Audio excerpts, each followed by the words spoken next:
Christy Fermin sinabing hiwalay na ang Katniel, galing mismo sa bibig ng ina ni Daniel Padilla. Kinumpirma ng kolumnistang si Christy Fermin na hiwalay na ang kapamilya stars na sina Daniel Padilla at Catherine Bernardo.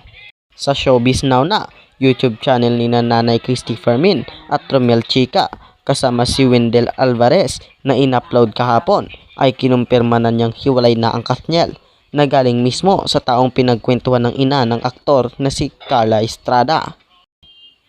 Ilang buwan nang nabablind item ang Katniel na hiwalay na at nasulat na rin sa bandera na ang issue naman ay dahil may third party at hindi na babanggitin kung sino ito. Katwiran nga ni Nanay Christy, utang na loob nila Daniel at Catherine sa kanilang mga tagapaghanga ang pagpapaliwanag dahil sa mga baitang ng hagdan na inakyat nila Katniel. Sa tagumpay kahit pa sabihing pribado na ito ng kanilang buhay ay mayroon pa rin silang dapat ipaliwanag sa mga taong nagluklok sa kinaroroonan nila ngayon.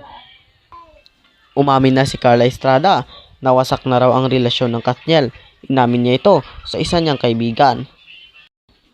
Ang tanong na lang natin ay kung kailan ba talaga ito naganap. Hindi po namin iko-quote si Carla Estrada dahil hindi naman namin siya nakausap na personal.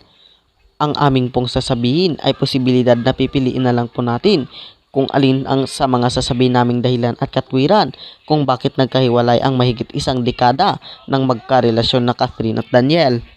Ang isa sa dahilan daw ng gusot ay ang tungkol sa bankbook ni DJ na ayon kay Wendell ay pinayuhan daw ni Mami Min Bernardo ang anak na si Catherine na pagsabihan ang boyfriend nito na magtabi-tabi lalo na't nakakarada sila ng ilang taong walang trabaho nung kasagsagan ng COVID-19 pandemic. Nabanggit pa ni Wendell na halos lahat si Daniel lang ang bumubuhay dahil lahat ng mga kapatid nito kasama ang kanilang mga driver. At idagdag pa ang mga kaanak daw ni Carla na galing probinsya ay sa bahay din nila ito tumutuloy kapag luluwas ng Maynila. Sabi pa raw ni Mami Min kay Catherine na kunin ni Daniel ang bankbook niya sa nanay niya, sabi ni Wendell.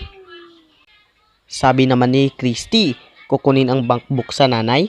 Ako naman bibigyan ko ng katwiran na noong walang-wala ang pamilyang ito ay alam naman nating solong pinanglaki ni Carla ang kanyang mga anak, lalo na si Daniel ang kanyang kapatid na inaanak ko si Carlito na anak nila ni Naldi Padilla. Nakita ko at nasubaybayan ko na talagang hirap na hirap sila sa buhay at ngayong dumating na yung pagkakataong sumikat si Daniel Padilla at nabigyan din si Carla ng pagkakataong mag-host ng magandang buhay ay kumita na. Ako man din siguro na matagal ng panahong hindi nakatulong sa aking pamilya ay sasamantalahin ko na ang pagkakataon para mapasaya ko sila ng maaari kong ibigay at walang masama po at hindi po yun krimen. Si Daniel naman po ay siya naman ang nagtatrabaho, siya ang nagpapakahirap at kung meron mang hilig sa sasakyan yung binata ay ibinibigay yun talaga ng magulang ni Carla kasi nabuhay naman yung binata na wala naman talagang regalo sa kanyang sarili sa pagtatrabaho.